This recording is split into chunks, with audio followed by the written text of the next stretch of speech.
duman bako, gilid.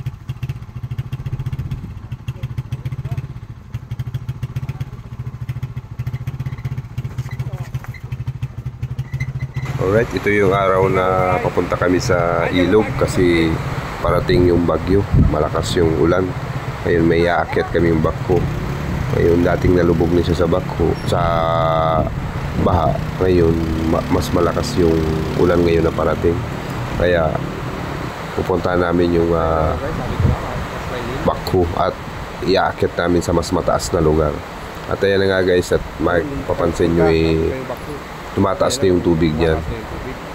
At natatakot nga ako dyan kasi yung motor baka hindi ko maibalik. Kasi ang kasalukuyan malakas na yung ulan. Lumalabo na yung tubig. Kasi ang sabi, napakalaki daw ng tubig dito. Halos umaabot sa ilang meters kataas. Yan, sobrang lawak na ng ilog, gawa na ng quarry. Napakaliit dati ng ilog niya, ngayon sa quarry yan, napakalaki na. Kaya pag rumaragasa na niya yung tubig, mabilis tumaas.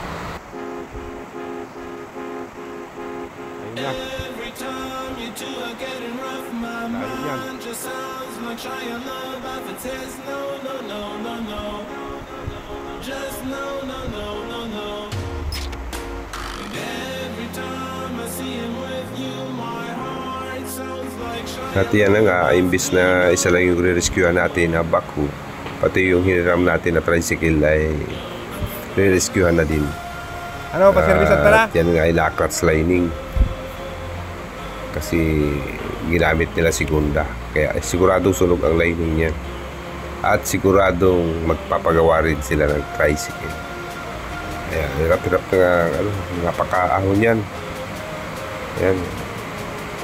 Layo pa naman ang tinulak nila niyan. Kasi baka abutin din niya ng tubig. Yan nga po ay mga 3 kilometers galing doon sa kalsada. At kung hindi nasira yung tricycle, magbubuhat sila ng dalawang malaking battery, 3SM. Kaya sinakripisyo ko na isakay doon sa aking motor yung dalawang battery. Kasi mahihirapan yung operator. At saka yung kasama ko na magbuhat kasi sa layo ng pupuntahan namin. Ayan. Kung yung tubig nga ay dumating, pwedeng abutin kami. Kaya minamadali namin para safe.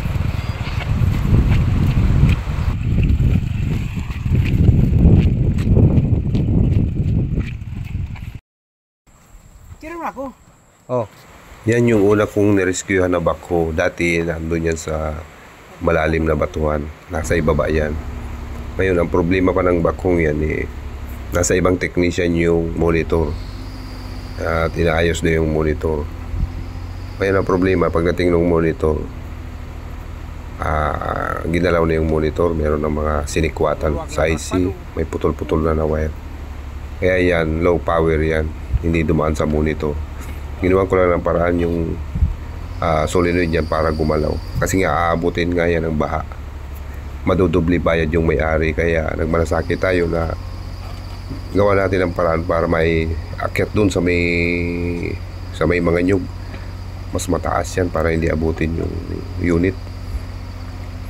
Kasi madudubling bukasan na naman sila ng makina. Dubli bayad sila yan.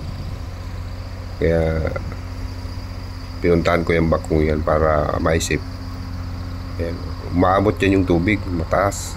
Hanggang doon sa ibabaw na yan yung tubig pagka bumaba. Ayan, hirap na hirap yung bako kasi walang monitor yan. Kulang ng pyesa yan. Kaya hirap na hirap yan umandar, low power. Ayan, ang balak ng may-ari, bilihan na ng bagong monitor para bumalik sa dating lakas. Alright, maraming salamat sa panonood. Huwag kalilimutang i-subscribe ang aking channel, Torres the Electrician. At mag-ingat po tayong lahat.